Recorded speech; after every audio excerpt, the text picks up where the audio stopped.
Mum has Alzheimer's. She's had Alzheimer's for 9 years now, and it's obviously increasingly difficult for her. She has a carer for part of the day, and I support for either side of that, and obviously on call overnight for her if she needs it. Mum's lived in the house for nearly 40 years, and she feels comfortable, familiar. She knows, everything that's there. Everything is really, really very much how it's been for many years, and it is the best place for her at the moment. She still wants to be independent. She doesn't want to move into care, but her care needs are increasing. She's anxious all the time, anxious about things that are up and coming that day, the next day. She's always wanting to know what's coming next, what she should be doing, and she wants prompts. But at the same time, she doesn't. She wants to be in control, and that's really important to her, to be staying, in control as much as she can.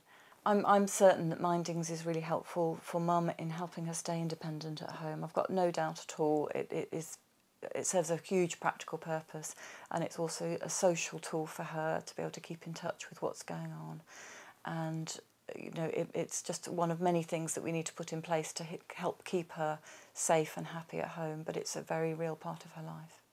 My mum's using Mindings, and we just use it in a very, very simple way. It's a way of having something bright in her living room with a screen that turns over family photos, and particularly since my youngest son's been out in Australia recently, it gives that kind of day-to-day connection when he sends, lovely photos, and Granny loves to receive them. I think the calendar facility is really great at promoting independence, because I know that my mum wouldn't like to forget a family birthday.